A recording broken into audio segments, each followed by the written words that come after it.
Okay, another NRL head coaching casualty for the 2024 season. Brad Arthur has been sacked by the Parramatta Eels. You could see in the coaching box over Magic Weekend when they were getting battered by the Storm that I think he knew his time was up.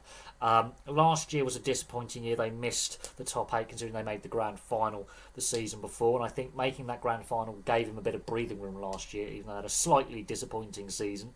Although what was interesting last season, they were only 4 points worse off than when they made the grand final in 2022. So we'll quickly look at the stats quickly. So in 2022, they were fourth overall with 34 points. They obviously went on to make the grand final, which they lost by a bit to Penrith. They had some flashes, but they were outclassed in that grand final. But their points differential is very, very key.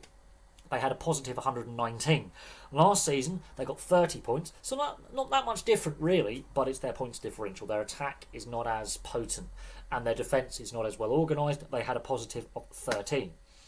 This season, they have a negative 103 as things currently stand. In points differential, they've only scored 187, but they've conceded 290 as their defence has turned to a sieve and their attack is not bailing them out that it has done in previous seasons. They've only got the 8 points. They've had 7 losses, 3 wins out of 10 games. They've also had a bye in there as well, which has got them the 8 points. They're sitting 14th. Only the West Tigers, Gold Coast Titans and the South Sydney Rabbitohs are below them. That defeat to the Melbourne Storm, 48 points to 16. That second half, they fell apart, especially down their right-hand side. Completely got slaughtered on the right-hand side. Defensively, it all went completely belly up. They lost all cohesion in their structures, and Melbourne were just scoring at will in the second half. The first half they were in a fight, but second half they fell apart quite catastrophically. But here's something that's very, very noticeable.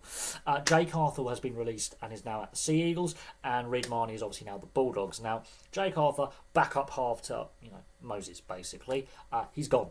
So their younger halves are just not at the same level. Now, Jake Arthur was solid, not outstanding. He did cop a lot of flack because the head coach was his dad. I think that's a bit unfair. He was a very solid backup to Mitch Moses when Moses was either injured or selected for Origin in the past. Reid Marnie, in contention for the Queensland backup hooker role, should he stay fit. And he's doing really well at the Bulldogs, and their attack is starting to click. They have both gone. Very noticeable last season without them without Jake Arthur as a backup and Reid Marnie at 9. Their attack slows a bit, less potent. You lose something. Lussick is not the same as Marnie. Marnie's a bit more of a quick, mobile dummy half. Lussick is just pass. Not much run, not much running. And Reid Marnie is, I think, a lot better defensively. He's more aggressive defensively than Darcy Lussick. It's very obvious that they made a mistake letting Reid Marnie and Jake Arthur go. That is clear and obvious. Their outside backs as well, they've rotated the centres and wingers. Micah Sevo is not having Micah Sevo-like numbers, and he's been found out defensively. Is he 100% fit? But they are rotating the centres and wingers. Clint Gutherson is currently injured, so now they've got to rotate the fullback as well.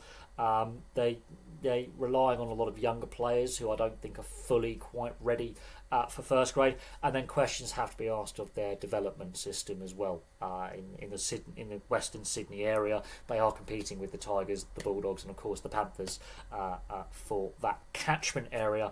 And some of their development and talent spotting is not as good as the other sides. It's plain and obvious for all to see. Now, Trent Barrett is interim head coach. How long that lasts until they get a replacement, who knows? It might be for the rest of the season. That doesn't fill me with confidence, if I'm being brutally honest. You look at Trent Barrett's record as a head coach at the Bulldogs, it was absolutely disastrous. With much the same side that Cameron Serraldo has now as a core, wasn't great. And also at the Sea Eagles, with some of the talent the Sea Eagles has, it was disastrous there as well. His first season was good, but after that it fell apart very, very quickly and they struggled under him. So I have concerns that Parramatta may slide further down the ladder. Their defeat to the Storm 48-16 was the biggest defeat of Magic Round. Most of the games were really close, 12 points or less in differential. That was a massive defeat. They should have and probably could have conceded 50, 60 points in that game. They didn't, partly because Melbourne butchered a couple, but they fell apart in the second half. So there is also concerns about fitness of this squad. They have had a lot of injuries, but actually match fitness, how fit the players are. What was the pre-season like? And also some of their squad changes and recruitment leaves a bit to be desired, but also youth development through the ranks, through the reserve grades, through Jersey Flegg, for example, and Queensland Cup, or New South Wales Cup, shall I say, not Queensland Cup, that's like Gold Coast and things like that, but through Jersey Flegg and up through the grades, reserve grade New South Wales Cup into first grade, there are some pathway concerns as well. They are in trouble. This is not going to be an easy fix. Now, with Brad Arthur, much like Jason Dimitri at the Bunnies, who's also recently been sacked, Wayne Bennett comes into the conversation because he's off contract next year. Now, it's not been fully confirmed that he's going to the Bunnies. The Eels have also been trying to pursue Wayne Bennett to replace Brad Arthur. Now, there's this cooling off period. We know that Wayne Bennett has been having in-depth discussions with Souths, but we also know his camp has also been having discussions with the Eels. And until Wayne Bennett makes a decision one way or the other, although he's heavily favoured to go to Souths, he may end up at the Eels. Do not count that out. That's been circulating in the rumour mill basically since the start of the season, when the form was clearly not great with the Eels and their struggles were happening. But again, injuries, Gutherson, Moses, and the depth, Marnie and Arthur, not there, is clearly impacting this side. So we'll see what happens, but Trent Barrett is now interim head coach. They're 14th. And to be fair, the Titans have shown a lot more in attack and defence than the Eels have in recent weeks. Tigers, the effort's clearly there. The only team that's really, truly, in my opinion, worse than this Eels side is the Bunnies, because they are just a complete and utter tyre fire. But the Eels aren't far off being a similar level of bonfire when it comes to complete meltdown. The fact that Trent Barrett is now interim head coach doesn't fill me with confidence that that's going to turn around their season and inject a different philosophy to the attack. They need Mitch Moses back quickly. How then Moses will respond to Trent Barrett being the head coach is going to be interesting. But they also need to shore up that defence. Defensively, they're being bullied by opposition sides attacking them. They're losing the physical battle. They've got some great players in there. They've got Origin level players in this squad. They are just not performing. I have some concerns about their defensive structures and lack of depth. But there we go. Thank you very much for watching. Place your thoughts on Brad Arthur being sacked by the Parramatta Eels. Do you think that's unfair? Do you think he should have gone at the end of last season and a fresh face come in for the pre-season and for this season?